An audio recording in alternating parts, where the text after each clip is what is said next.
Hola, buen día. Soy el maestro Alberto Morales Méndez y vamos a hablar hoy de diagnóstico, notificación y tratamiento de dengue. Este es el temario el cual abarcaremos el día de hoy, desde epidemiología hasta prevención y control, incluyendo vacunas. Dentro de la epidemiología del dengue, entre la década del 2007 al 2017, las muertes por dengue aumentaron un 65%, es decir, más de 40.500 casos al año aproximadamente. ¿A qué se puede deber esto? Principalmente se ha visto que el mosquito Aedes ha tenido una propagación diferente a los años anteriores. ¿A qué me refiero? A que actualmente se ha visto casos en zonas donde antes no eran endémicas, nuevos casos en zonas que eran conocidas como de transmisión local, también casos donde se consideran de manera esporádica, pasando tal vez de uno en un año a más de 5 o 10 inclusive, ¿no? Entonces, asimismo, se ha visto que las altitudes donde se ha encontrado el mosquito Aedes ha sido a altitudes más elevadas a las anteriores.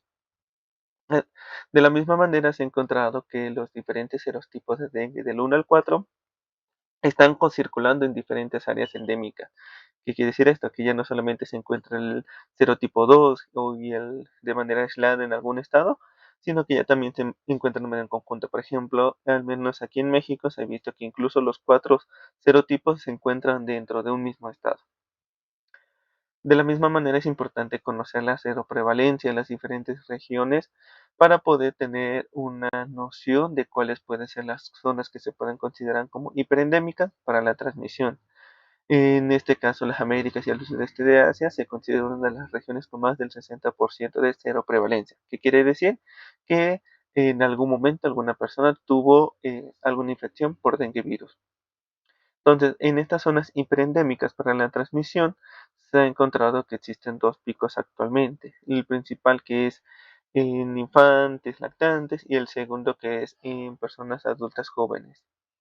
Dentro de este primer pico se ha visto que los lactantes cuyas madres han tenido algún tipo de infección por dengue, estos lactantes tienen un mayor de riesgo de presentar algún tipo de dengue con signos de alarma o dengue grave, por lo cual esto puede estar relacionado a que los anticuerpos antivirus dengue maternos contribuyan a esto, debido a que las este, lactantes cuyas madres no han tenido algún antecedente de infección por virus dengue no presentan este mismo cuadro de severidad, ¿no? Entonces puede ser que tal vez lo tengan, pero sea tal vez dengue no grave particularmente, ¿no? Entonces por eso se está atribuyendo que estos anticuerpos puedan tener algún tipo de reacción en estos lactantes, pero pues habría que seguir estudiando para confirmar y corroborar estos estudios preliminares.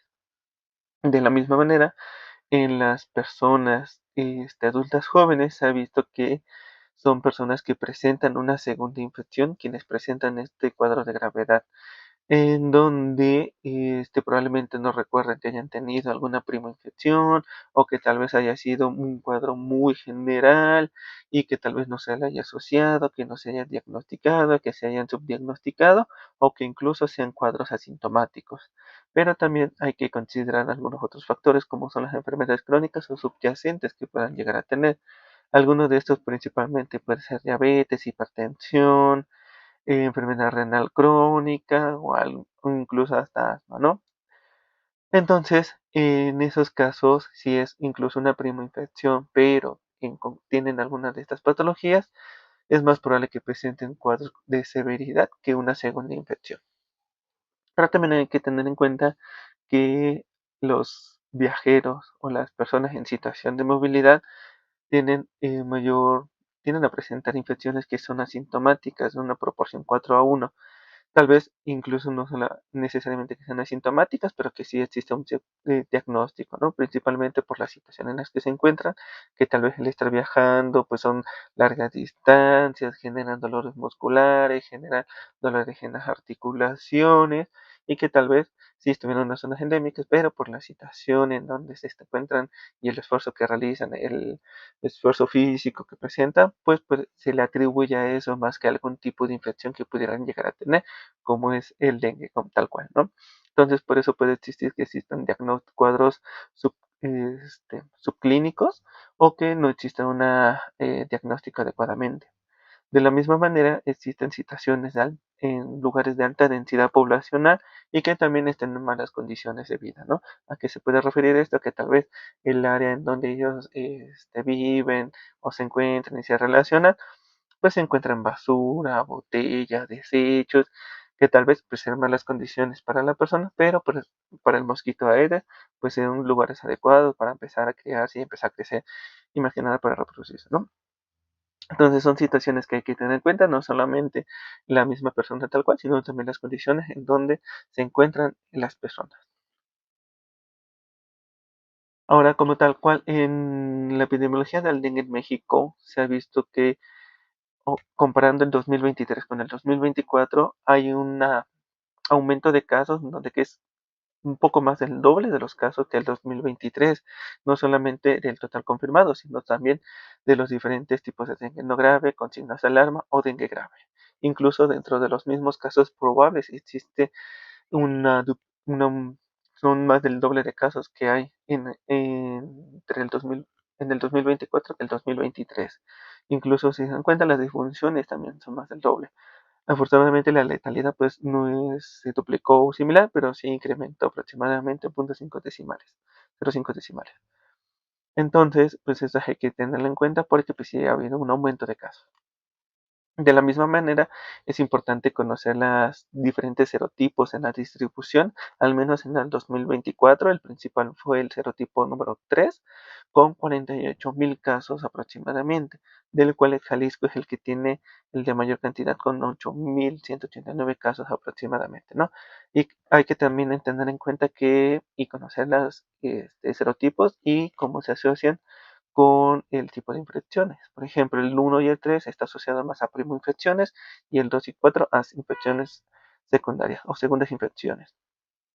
En este sentido, también si se dan cuenta, el dengue virus 1 es el que le continúa al serotipo 3 y Aguascalientes es donde se encuentra principalmente. Ahora, del 2, que es el tercero, pues también hay una cantidad considerable y Michoacán es el principal estado. Pero el serotipo número 4, si se dan cuenta, es muy pequeña la proporción de casos que se han ido identificando y de estos Nuevo León es el principal estado. Como se darán cuenta, pues ya no solamente son regiones que están principalmente hacia el sur, sino que ya también son regiones que se encuentran pues hacia el norte. Y todo esto pues también puede estar relacionado con cómo se presenta, si es dengue no grave, si es con signos de alarma o incluso dengue grave. De manera general, la tasa nacional es de 95 casos por 100,000 habitantes, que realmente pues sí nos llama la atención, pero pues se mantiene por debajo de 100. Ahora, en el estado con mayor número de casos es Jalisco, con 20,907. Si se dan cuenta de todos estos 20,000 casos, el serotipo número 3 es el casi la mitad. Entonces, pues ahí habría que estar llamándonos la atención y puede haber algo relacionado. Pero muy independiente de que Jalisco sea el de mayor casos, Colima es el que tiene una mayor tasa de 622 casos por 100,000 habitantes. Si bien si se dan cuenta, pues no es un estado tal cual que se encuentra pues al sur, pero pues sí es un estado que se encuentra con una gran cantidad una mayor tasa de casos incluso que la nacional.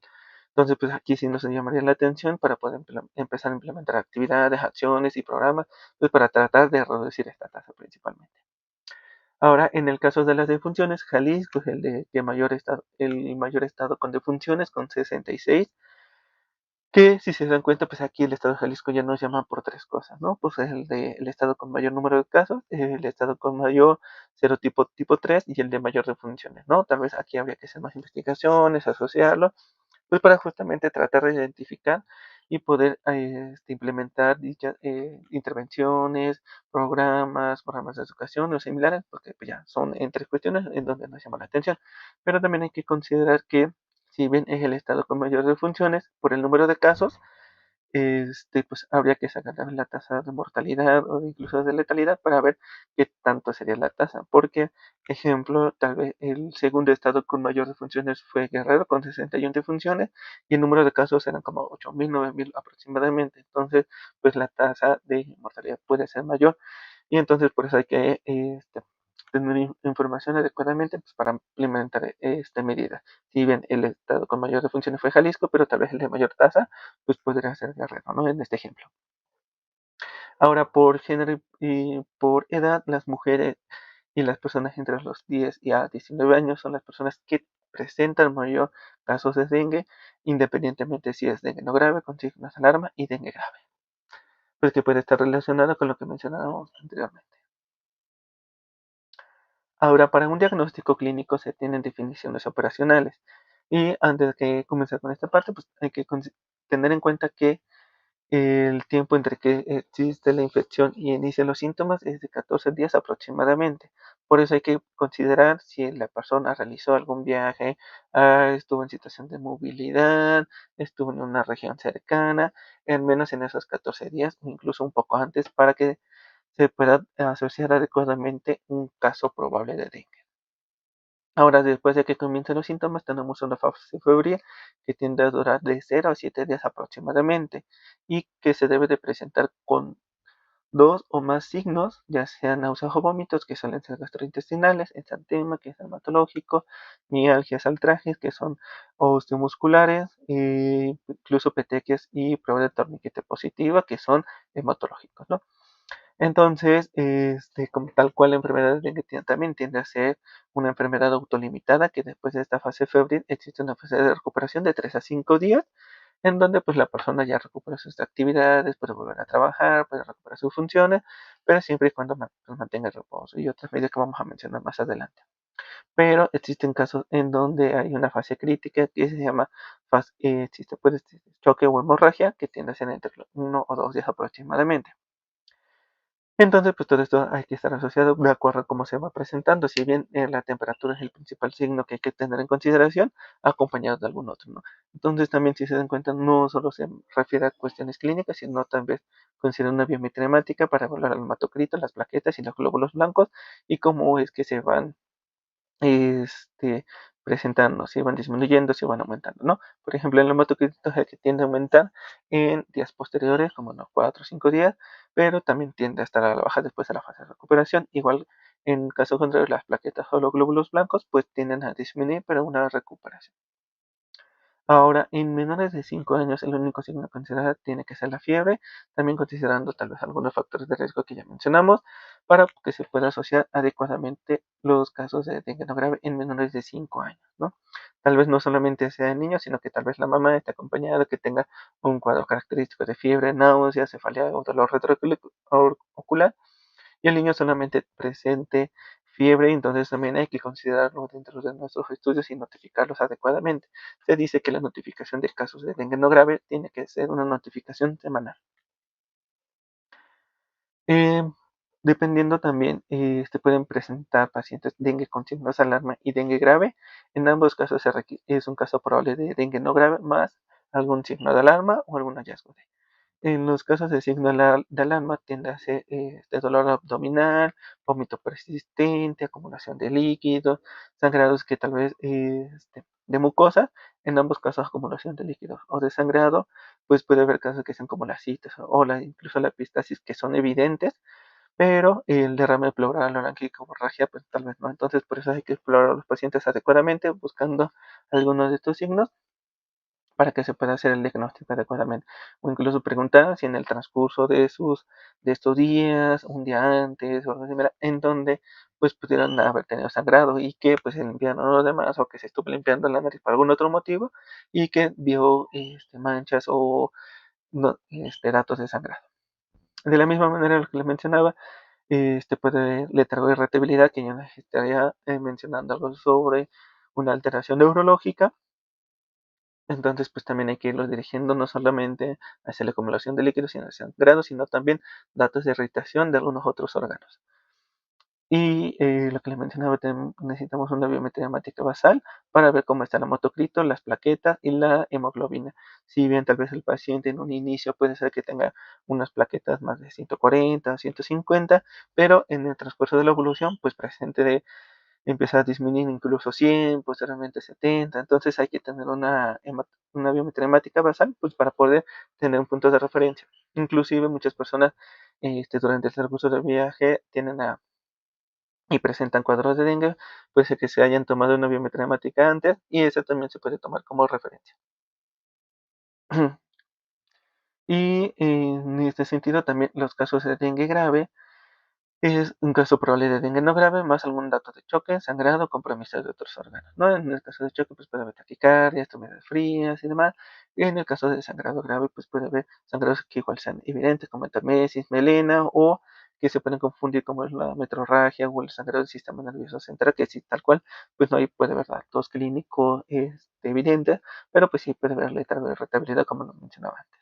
Y también buscando compromisos o daños que se hayan presentado en otro órgano, como daño hepático, que no solamente hay que pedir biometría hemática, sino también pruebas de función hepática, de una química sanguínea para evaluar el estado renal, hacer pruebas de tanto clínica, principalmente clínicas del sistema nervioso central para ver si no existe una alteración de la conciencia, tal vez algunas enzimas cardíacas para ver si no existe una miocarditis o algo similar, o de algunos otros órganos, ¿no? Incluso puede ser un ego o algo similar para ver o tratar de buscar intencionalmente si no existe sangrado en algún otro órgano.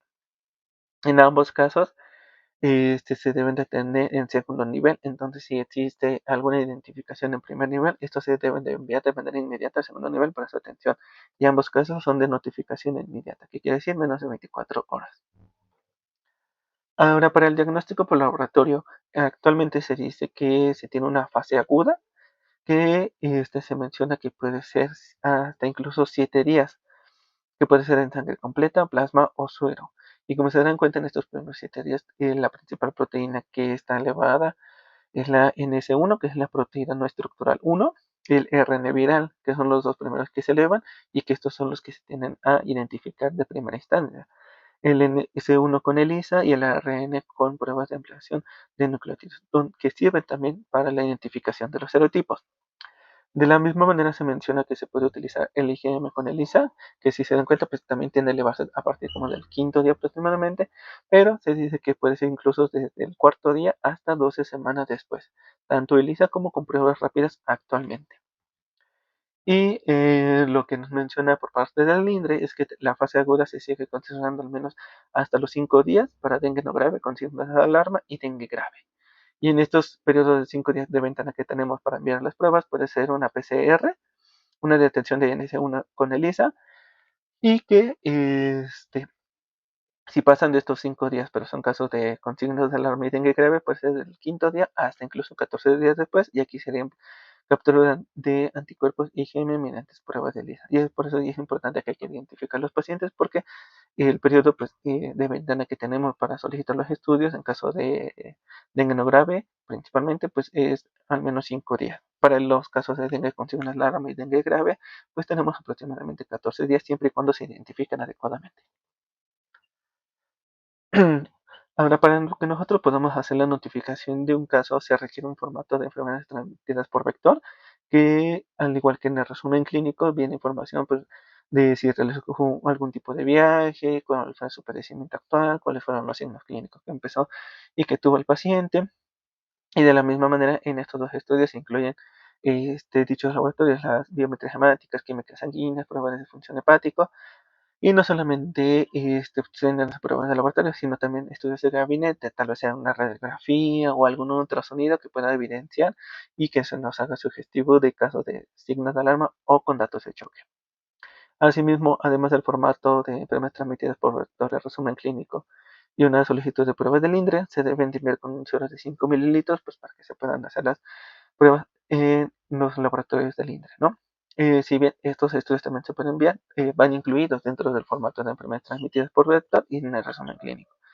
Pero pues, también hay que tenerlas a mano porque necesitamos un basal, porque en dado caso de que sean confirmados, posteriormente se van a solicitar tanto los resumen clínicos, la evolución del paciente, todos los laboratorios basales y los estudios laboratorios de seguimiento que se le han ido realizando al paciente.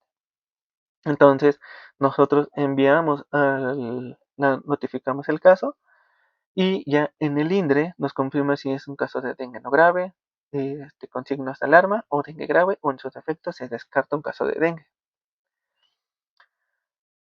En el caso del tratamiento, va a depender de la presentación de dengue que nosotros tengamos. En el caso de dengue no grave, este puede ser enviado a casa con tratamiento sintomático, con control de fiebre, tiene que beber muchos líquidos, tiene que mantener reposo y se le mencionan los signos alarmas del dengue y que también se esté vigilando constantemente, si hay algún tipo de moretón, quinqueborragia, epistaxis, que puedan ser evidentes y que si se presenta alguno, pues tenga que acudir a la clínica más cercana o con nosotros, con la unidad, para que pueda ser atendido. Asimismo, se menciona que debería de tener una biometría hemática basal y además se le debería hacer una revisión ya sea diaria, pero pues puede ser cada 3 días o cada 4 días, incluso después a la semana, pues para ver y ver cómo va evolucionando el paciente, si va respondiendo, si va mejorando o en su defecto, si estaban disminuyendo, pues que acuda a la unidad para que se pueda atender adecuadamente, ¿no? También, además de la biometría, pues la revisión clínica para corroborar que no haya datos de sangrado en el paciente. Ahora, en el caso de dengue con signos de alarma, se debe de atender en el segundo nivel, igual que el caso de dengue no grave. En el caso de signos de alarma, se deben de dar soluciones cristaloides intravenosas, si se dan cuenta, de 5 a 7 mililitros durante las primeras 2 horas, posteriormente de 3 a 5 mililitros durante 2 o 4 horas, y posterior a esto ya debe de ser de 2 a 3 mililitros por kilogramo. Y va dependiendo de la respuesta que tenga el paciente y si mejora o requiere mayor cantidad de líquido. Todo esto aunado además de el padecimiento que puede llegar a tener el paciente. Como mencionaba, no solo es un paciente con dengue, también puede ser un paciente que tenga diabetes, hipertensión, enfermedad renal crónica. Entonces, si existe una alteración de eso, pues también deberá ser atendido adecuadamente, más el tratamiento de dengue per sí como tal. Entonces, para poder tener un seguimiento, necesitamos también la biometría hemática basal y una serie de cada 6-12 horas, pruebas de función hepática, la glucosa, albumina, una química sanguínea completa, una gasometría arterial para ver y identificar si existe daño a algún otro órgano y de ser así, pues a tratarlo adecuadamente, ¿no? Y también ver cómo va evolucionando, si va respondiendo o no. Ahora, en el caso de dengue grave, también deberá ser atendido en segundo nivel. Se deberá evaluar y tratar datos de choque, hemorragia, alguna otra complicación que pueda presentar. En este caso igual va a ser soluciones cristaloides, pero va a ser en bolo, en una infusión rápida de 5 a 20 mililitros por kilogramo y dependiendo de la respuesta que tenga se puede repetir o ir reduciendo la frecuencia. En el caso de datos de hemorragia, pues va a requerir transfusión sanguínea y si presenta datos de choque hipotensivo, se le deberá agregar soluciones coloides. Asimismo que en el signo de alarma se deberá tratar alguna otra padecimiento que tenga agregado al paciente, hipertensión, diabetes, enfermedad renal crónica, asma o algo no similar. Igual el seguimiento va a ser una biometría hemática y una serie basal y seriada cada 6 o 12 horas y las pruebas de consideración según el caso pues, para evidenciar si no existe daño en algún otro órgano y pues atenderlo adecuadamente. Los, en Para que puedan ser dados de alta, deberán de tener signos vitales estables, deben de estar hemodinámicamente estables, con algún retorno del apetito, buena tolerancia vía oral, adecuada dicción, no, sin problemas de dificultad respiratoria, y las biometrías deben de estar en aumento y estables al menos, ¿no? Esos son como algunos de los criterios para poder dar de alta al paciente, aunado además de las otras complicaciones que pudieran haber presentado. Ahora, dentro de las medidas de prevención y control que se tienen, la prevención de picaduras es mediante el uso de repelentes aprobados, ropa que cubra brazos y piernas. También algunas de las medidas que se han identificado actualmente es el uso de aire acondicionado para reducir la exposición a mosquitos, pero pues considerando que tal vez no sea una de las medidas que se pueda adaptar fácilmente para toda la población, pues no es una de las más utilizadas.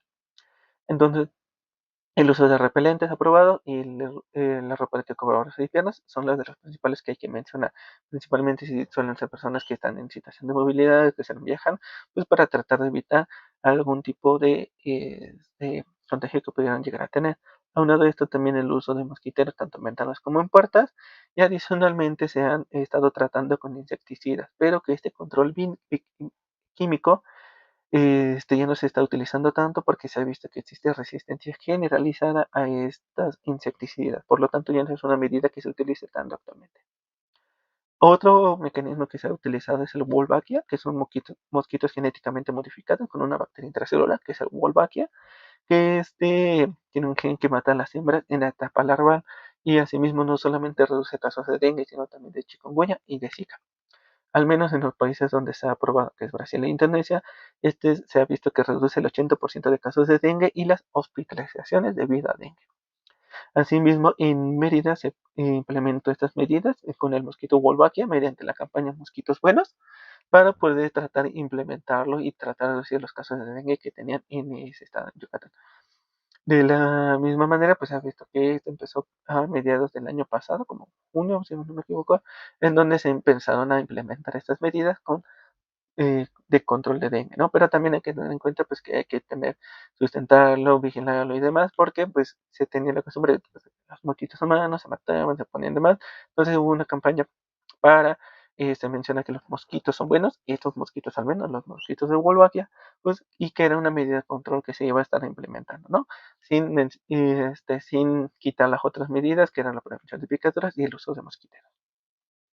Asimismo, estas medidas no solamente se tratan sobre la población, si bien sí hay que tener campañas de educación a la comunidad y que fomentemos la participación, en donde no solamente se esté trabajando con per se como de manera individual, sino que fomentar la participación comunitaria para que entre todos se puedan atender las necesidades de la población y el uso de descacharrización, tal vez, y esas medidas que anteriormente se tenían, pero pues de manera comunitaria. De la misma manera, no hay que solamente trabajar sobre la comunidad, sino también sobre los profesionales de salud para que pueda haber un diagnóstico y manejo del dengue adecuadamente. Esto mencionando los factores de riesgo que se han dicho anteriormente para poder existir la identificación de brotes principalmente. Asimismo, fomentar dentro de la vigilancia epidemiológica, monitoreo de casos, vigilancia activa y la identificación de brotes para que se puedan desarrollar estrategias de control. Ahora, dentro de las vacunas, se ha mencionado que existen tres, la Dengavaxia, que es de Sanofi Pasteur, y la Kedenga, ¿no? La tercera está todavía en fase de control. Se mencionan cuáles son las poblaciones donde se han este, realizado las pruebas de la vacuna, la efectividad que se ha tenido, al menos en la mayoría es aprobada para personas que son entre los 9 y 45 años, pero también todo esto va a depender principalmente del estado de seroprevalencia de los pacientes, que quiere decir que si ya obtuvo o no alguna infección por dengue, y también la dosis que se tiene planteado, ¿no? Al menos en Dengvaxia, que es de 3 dosis con 6 meses de diferencia, o el Gedenga, que son 2 dosis con 3 meses de diferencia, y la TB003, que es una sola dosis, ¿no? Y como le mencionaba, pues se deben realizar estudios de prevalencia porque de eso va a depender la efectividad que se tenga y del serotipo del virus dengue. Al menos si se dan cuenta en el Dengvaxia, en las personas que son seropositivas, tiene una eficacia del 89% en serotipo 4 y que si son hospitalizados seropositivas es la misma, 89% aproximadamente, ¿no? Pero que si son personas seronegativas, disminuye a un 65%, siendo en el nuevo cuenta el serotipo 4 el de mayor eficacia. Pero si nos vamos a pacientes hospitalizados, pues todavía es el 15% aproximadamente. Mientras que el que tenga el de mayor eficacia es el serotipo 2 y en seropositivas y en pacientes hospitalizados es igual el serotipo 2 y el serotipo 4 que es como un 100% aproximadamente. Entonces también esto nos va a permitir poder tener un uso adecuado de las vacunas, porque recordarán que al menos en México el serotipo de mayor prevalencia es el tipo 3. Entonces tal vez en personas seropositivas habría que ser pues el de que tienen el 80%, ¿no? Que es el que se ve que tiene mayor eficacia en personas seropositivas, pero tal vez en los estados en donde el serotipo 4 pues, puede ser que igual, pero si existe un estado con el serotipo 2, pues habría que poner el que venga, ¿no? Todo esto para alimentarlos adecuadamente de acuerdo a la prevalencia de los serotipos y que pues, existe un uso medido adecuado y eficaz de las medidas de prevención y de control que se tengan. De manera de conclusión, los desafíos en la vigilancia epidemiológica que se tienen adecuada actualmente es que las nuevas tendencias temporales y geoespaciales, el cambio climático que está haciendo que los lugares sean más propicios para que los mosquitos de Aedes pues tengan una mejor adaptación, por eso se ha visto que existen casos nuevos en grandes alturas, en zonas endémicas que antes no había, o en zonas de transmisión, ¿no? se ha visto la resistencia a insecticidas, los nuevos casos asintomáticos o subclínicos. Hay que recordar que actualmente puede haber un subdiagnóstico o que tal vez estos casos se estén volviendo asintomáticos por una mejor adaptación, en este caso de las personas, o que simplemente no se le existe una asociación epidemiológica entre la situación del paciente y el dengue, ¿no? Que sean síntomas específicos porque tienen lesiones generales, cefalea, artralgias, mialgias, dolor abdominal, ¿no? Y que tal vez también hay que tener en cuenta que los sistemas nacionales de vigilancia pueden ser muy diferentes unos con otros. Entonces, pues hay que tener medidas adecuadamente para ante este tipo de situaciones. Y que más que nada porque los casos de dengue con signos de alarma y de dengue grave están siendo más que los casos de dengue no grave. Entonces, habría que implementar todas estas medidas. ¿Y por qué puede ser? Porque recordar que cuando existe un paciente de dengue no grave, puede ser que sea subdiagnosticado, que sea sintomático y demás, y que cuando ya lleguen los pacientes con signos de alarma con dengue grave, pues en realidad sea una segunda infección, ¿no? Entonces, es por eso y es importante que hay que preguntar sobre los antecedentes, pues para tener un mejor panorama sobre este, el paciente y poder hacer un diagnóstico adecuadamente.